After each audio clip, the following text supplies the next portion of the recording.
I was joking with Pastor Jeff earlier, and I've said this on the channel before, so it comes as no shocker. But I said one of my biggest stumbling blocks that really makes it difficult for me to receive, especially preaching, is if like the pastor's fat.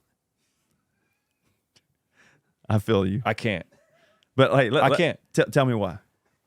I just feel like what does it trigger in you? It makes me go, if you can't figure this aspect of your life out, and you can't have the discipline to just not become obnoxiously fat, where you're like you look like a hot air balloon's about to pop like right now. Hot air balloon. And then it just goes, Dude, man, your blood pressure is like 200 over 200. What's bro, going on? it's I just can't. I really can't. And it's really it's really like a stumbling block. Like I really I can't receive from folks like that. And I joke about it. Like I joke about it. We made videos about it. But there was I don't know if I told you this, Zach, but one of the videos we made about this, I shared this, and then one of my friends who is a fat pastor, like, I hate you. Canceled. No, he said it inspired him. He said it inspired him, and it got him going. And I never had the confrontational talk with him, because the thing about fat folks is they know they're fat. Yeah. Right. So I'm not here. They trying to act like nobody sees it. Yeah. They know. Everybody knows. And he was already kind of conscious of it. Yeah. But then when we had when he saw my video on it and we were texting, I saw him live streaming, and he was like, "Yo, I'm live. I'm in New York with my son. Da, da, da, da. It's Pastor Kurt Kennedy. So shout out to Pastor Kurt Kennedy. I love. He's like one of my favorite humans. Okay. But I've never listened to his preaching. So I wouldn't know if I couldn't receive from it. But I love him as a human, and I've had him on the channel, and I love his takes, and I love his YouTube, and I share stuff all the time. So it's not like I'm not just busting in for no reason. Yeah, I'm not I get fat phobic, but I'm not in a place where whenever I've been at a church, this is bad, all right? Whenever I've been in a church, I haven't been able to receive. And so anyway, he hit me and was like, "Yo, like." I'm like, "Oh, you going to the gym?" And he's like, "Yeah, man. Like, I don't want to be the fat pastor you can't receive from." And I was like, "Wow." And so he was traveling with his son and like going to the gym while he wouldn't miss a gym day. And I was like, "Man, respect." Like, some people need that, right? Yeah. Some people need that. Some people need that. Like, some guys need that little bit of shaming. Yeah. Right. Because it's a reality check. Right. Because you see it, but when other people see it. Yeah. And let you know they see it. Yeah. That's a big deal. And it wasn't even like I was talking about him or to him. It was just we made a video about it. I don't really remember. But you read his mail, dude. That was the problem. And he said, and it inspired him. And so I think you talking about offering your body at the altar of ministry, right? I think it's so timely. And it's not just pastors. There's a lot of people that are like, they want to serve their church, they want to serve their families, which is good. These are good things. 100%. But you don't ever take care of yourself. And so the talk you did earlier, I loved it because you really walked us through like a framework of like, we first got to have a change of perspective. Yes. And it has to start with the mindset of stewardship. Yes. And you did a killer job like breaking down what stewardship is. And then tying it into 1 Corinthians chapter 6, right? Your body's not your own. Talk a little bit about that. Well, first to go back to the fat pastor thing, we can go back just real quick. I like to clarify with people. Like, yes, it's funny to say that kind of stuff, but no one's expecting you to have abs. Yeah.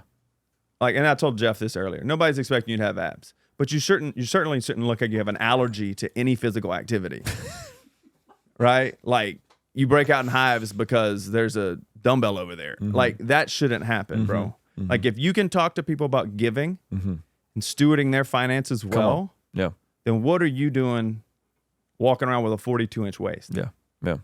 What are you stewarding? Because it's not your health. And if you think about your church, you think about who's the highest paid person on your staff, you are the greatest liability to the staff and the church moving forward. If you die from some just irresponsible choices you're making, you are the greatest liability to your church moving forward. So shouldn't you be its number one investment as well? Yeah. Right? Yeah. In a sense? Yeah, that's good. That's good. In the middle of editing this podcast down, I wanted to make sure I wasn't being disrespectful or dishonoring to my friend Pastor Kurt Kennedy. So I actually sent him the full podcast and asked him if he felt okay with me mentioning him or if this needed to be clipped out. I understand this is a very touchy subject. Kurt Kennedy, to his credit, had very good feedback from me. I mean, kudos to him for being so humble and just hearing what we were saying and gaining value from the conversation. But his pushback was very interesting. This is what he said. Jerusalem, What's good, bro? Hey, so I haven't finished the whole video, but I banged with it. I like a lot of what I heard so far, man. I'm not. I didn't feel any type of way about that. I'm fat, bro, and you cannot watch a live stream of me and think otherwise. I identify as fat, and I am fat. So that didn't bother me at all, bro. That actually honored me, and it just so I wasn't thinking about that at all. I loved it, man. I think there were two bars that I think contributed to me to the conviction that I'm growing in. One when you guys were talking and he said, I think he said something like you overestimate what you can accomplish in a week, but underestimate what you can accomplish in a year. Y'all killed that part. Those statements right there. That's what people like me need to hear, because there's such a psychological issue. It's just, it may be calories in, calories out to someone like you, and there's truth in that. But for someone like me, it's more than that. There's more than that for many of us to have to jump through. The other thing that y'all said that was a bar. You get to a point, you get in your wisest years, and then you get sick, and you got to come out of ministry. You get that, and he said that's when we need you, bro. That was a bar right there. Like if you're a pastor and you hear that, and you're big, you're overweight, we need to hear that type of stuff. That was a bar right there. So from the stuff I heard so far, I can't wait to finish it. I got to spend some time with my boys, so I'll probably finish it tomorrow, sometime this weekend. I love what I heard so far. I did want to challenge you on one point, though, and I'll try to make this quick because this is.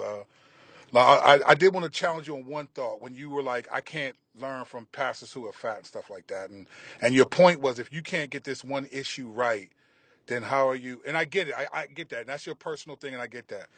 But I think the challenge is like, there's not a pastor that you have heard preach that you learn that doesn't have a sin issue. And like, there are pastors who struggle with fits of rage, lust, pornography, fear of man, anxiety, selfish ambition. There's pastors who don't have good relationships with their children and all.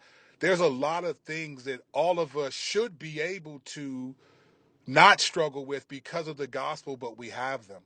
And I feel like it's potentially, I don't know your heart, but it's potentially like almost like sin favoritism. Like, as long as I don't know what sin you struggle or see this, I can't learn.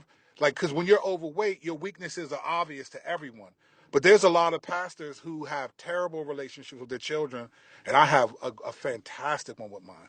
My church, by being fat, loves me. Like, there's a real community that I've built based on love and the fruits of the spirit that are obviously operating.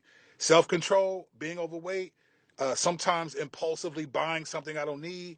Yes, those are things I got to struggle with. But I think, bro, there's always going to be sins issues that pastors that are not fat struggle with, that maybe pastors that are fat don't. And I think that's something that again, I'm just shooting from the hip.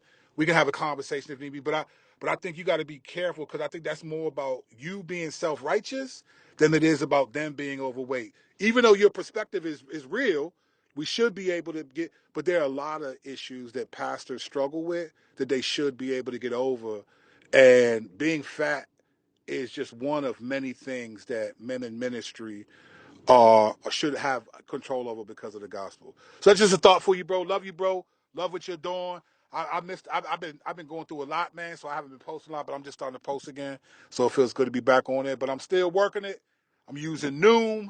I'm still in the gym. My son's going back with me in the evening. So all that. But man, love you, bro. Let me know if you want to rap anything, and we'll catch up soon. Peace. And so I sat with this part. I actually sent the voice note to my pastor and to Adam, and I wrestled with it. And at the end of the day, he's right. It is a stumbling block for me that is, in a way, sin favoritism, and I have to work through that, and also not dismiss or discard people who are sin differently than perhaps I do.